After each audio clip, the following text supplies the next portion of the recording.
ಮಾಡಿದ್ದೀವಿ ಸರ್. ಏನಿವತ್ತು ಕೋಲಾರ ಜಿಲ್ಲೆ ಮಾಲೂರು ತಾಲೂಕು ಟೇಕಲ್ ಹೋಬಳಿ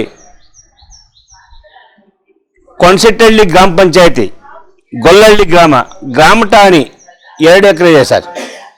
2 ಎಕರೆ ಜಾಗವನ್ನು ಒಬ್ಬ ಭೂ ಮಾಲೀಕರು ಕ್ರಿಮಿನಲ್ ಆಕ್ಟಿವಿಟೀಸ್ಗೆ ಬಳಸ್ಕೊಳ್ಳೋಕ್ಕಾಗಿ ಬೇಚ ಗ್ರಾಮ ಇರೋಂಥ ಊರನ್ನು ನಿರ್ನಾಮ ಮಾಡಿಬಿಟ್ಟವರಲ್ಲಿ.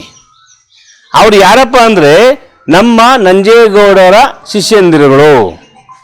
ಇವತ್ತು ಅಲ್ಲಿ ಗ್ರಾಮ ಠಾಣೆ ಎಲ್ಲಿದೆ ಅಂತ ದೀಪ ಇಟ್ಕೊಂಡು ಹುಡುಕಬೇಕಾಗಿದೆ.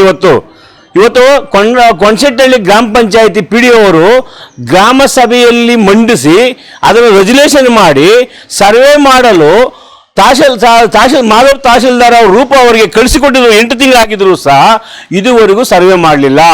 ಕಾರಣ ಏನಪ್ಪ ಅಂದರೆ ನಂಜೇಗೌಡರು ಬೀದಿಯಲ್ಲಿ ಹೇಳೋದು ಒಂದು, ಮನೆಯಲ್ಲಿ ಮಾತಾಡೋದು ಒಂದು. ಇವತ್ತು ಮಾಲೂರು ತಾಲೂಕಿನಲ್ಲಿ ಯಾಕೆ ಭ್ರಷ್ಟಾಚಾರ ಆಗ್ತಾ ಇದೆ ಅಂತ ಎಲ್ಲ ಪಾರ್ಟಿಯವರು ಮಾತಾಡ್ತಾರೆ. ಹೆಂಗಿದೆ ಅಂದರೆ ಕರಡಿಗೆ ಬೆಣ್ಣೆ ತಿನ್ನಿಸಿದಂಗಿದೆ ಅಲ್ಲಿ. ನಾನು ಹೇಳೋದು ಗೊಲ್ಲಹಳ್ಳಿ ಗ್ರಾಮ, ಬೇಚರ ಗ್ರಾಮ 2 ಎಕರೆ ಜಮೀನನ್ನು ನಿರ್ನಾಮ ಮಾಡಿರೋದು ಶಾಸಕರ ಗಮನಕ್ಕೂ ಇದೆ, PDO ಗಮನಕ್ಕೂ ಇದೆ, ADLR ಗಮನಕ್ಕೂ ಇದೆ, ತಹಶೀಲ್ದಾರ್ ಗಮನಕ್ಕಿದ್ರು ಕೂಡ ಇದನ್ನ ಯಾರು ಕೂಡ ಕ್ರಮ ಕೈಗೊಳ್ತಾ ಇಲ್ಲ. ಪಾಪ ನಮ್ಮ ಕೃಷ್ಣ ಬೈರೇಗೌಡರು ಬಹಳ ದೂರದೃಷ್ಟಿ ಇಟ್ಕೊಂಡು ಒಂದು ಗ್ರಾಮ ಪೋಡಿ ಮುಕ್ತ ಗ್ರಾಮ ಮಾಡಬೇಕಂತ ಹೊರಟಿದ್ದಾರೆ. ಆ ಪೋಡಿ ಮುಕ್ತ ಗ್ರಾಮದ ಅಡಿಯಲ್ಲಿನೇ ನಮಗೆ ಇದು ಗ್ರಾಮ ಠಾಣೆಯನ್ನ ಲೇಔಟ್ಗೆ ಬಳಸಿದ್ದಾರೆ ಅಂತ ಗೊತ್ತಾಗಿರೋದು. ಯಾರೇ ಪ್ರಭಾವಿಗಳಾಗಿರಲಿ ಸರ್, ನನಗೆ ಹೇಳೋದು ತಾಲೂಕಿನ ದಣಿಗಳು, ಮಾಲೂರು ಶಾಸಕರಾದ ನಂಜೇಗೌಡರು ಏನು ಹಿಡಿತ ಇಟ್ಕೊಂಡಿದ್ದಾರೆ ಅಂದರೆ ಭ್ರಷ್ಟಾಚಾರಕ್ಕೆ ಅವರೇ ಶಿಲಾಂಜಲಿ ಆಡಬೇಕಾಗಿದ್ದವರೇ ಕೂಡ ಅವರೇ ಪುಷ್ ಮಾಡ್ತಾ ಇದ್ದಾರೆ. ನೀವೇನಾದರೂ ಮಾಡ್ಕೊಳ್ಳಿ, ನನಗೆ ತಿಂಗಳಿಗೆ ಇಸ್ಕೊಟ್ಬಿಡಿ, ನಾನು ಏನಾದರೂ ಆಡ್ಕೊಳ್ಳಿ, ನಮ್ಮ ಸಂಬಂಧಿಕರ ಜಮೀನು ಮಂಜೂರು ಮಾಡಿಬಿಡಿ, ಏನಾದರೂ ಮಾಡ್ಕೊಳ್ಳಿ, ಖಾತೆ ಮಾಡಿಬಿಡಿ.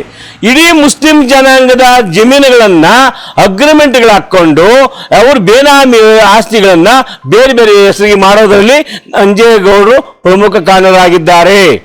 ಅವರೇ ಹೇಳ್ತಾರೆ, ಜಿಲ್ಲಾ ಪಂಚಾಯತ್ ಸಾಮಾನ್ಯ ಸಭೆಯಲ್ಲಿ ಟೇಕಲ್ ಹೋಬಳಿ ಧೂಳಾಗ್ಬಿಟ್ಟಿದೆ, ಯಾರಿಗೂ ಕಷಾಯ ಕೊಡಬಾರ್ದು ಅಂತ ಅವರೇ ಮಾತಾಡ್ತಾರೆ.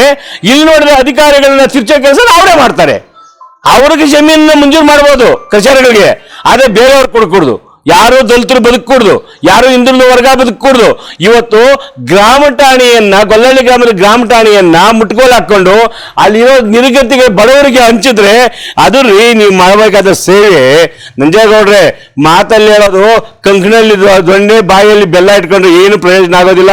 ಇವತ್ತು ಗೊಲ್ಲಹಳ್ಳಿ ಗ್ರಾಮದ ಏನು ಅಲ್ಲಿ ಲೇಔಟ್ನ ಮಾಡ್ತಾ ಇದ್ದಾರೆ, ಆ ಲೇಔಟ್ ಅಲ್ಲಿರೋ ಜಾಗವನ್ನ, ಗ್ರಾಮ ಠಾಣೆ ಜಾಗವನ್ನ ಮುಟ್ಗೋಲು ಹಾಕೊಂಡು ಅಲ್ಲಿರೋ ಗ್ರಾಮದ ನಿವಾಸಿಗಳಿಗೆ ಹಂಚಬೇಕಂತ ಕರ್ನಾಟಕ ದಲಿತ ಸಿಂಹ ಸೇನೆ ಇವತ್ತು ಹೋರಾಟ ಮಾಡಬೇಕಂತ ಡಿಸೈಡ್ ಮಾಡಬೇಕಿತ್ತು. ಜಿಲ್ಲಾಧಿಕಾರಿಗಳಿಗೊಂದು ಗಮನ ಕೊಡಬೇಕಂತ ಹೇಳ್ಬಿಟ್ಟು ಇವತ್ತು ಜಿಲ್ಲಾಧಿಕಾರಿಗಳಿಗೆ ನಾವು ಮಾಹಿತಿ ಕೊಟ್ಟಿದ್ದೀವಿ. ಜಿಲ್ಲಾಧಿಕಾರಿ ಮಾಹಿತಿ ಕೊಟ್ಟು ನಾನು ಸರ್ವೆ ಮಾಡಿಸ್ತೀನಿ ಅಂತ ಹೇಳಿದರೆ ADC ಮೇಡಮ್ನವರು ಸರ್ವೆ ಮಾಡಿಸಿ ಆ ಜಮೀನನ್ನು ಮುಟ್ಟುಗೋಲು ಹಾಕೊಳ್ಳೋವರೆಗೂ ಸಿಂಹಸೇನೆ ಅದು ಜವಾಬ್ದಾರಿ ಒಪ್ಪಿಕೊಂಡು ದಿನನಿತ್ಯ ಏನು ಗೊಲ್ಲಹಳ್ಳಿ ಗ್ರಾಮದ ಸರ್ವೆ ಆಗೋವರೆಗೂ ಕೂಡ ಕರ್ನಾಟಕ ದಲಿತ ಸಂಸ್ಥೆ ಮಾಲೂರು ಶಾಖೆ ಅದ್ರ ಮೇಲೆ ಹದ್ದಿನ ಕಣ್ಣಿಟ್ಟಿರ್ತಾರೆ.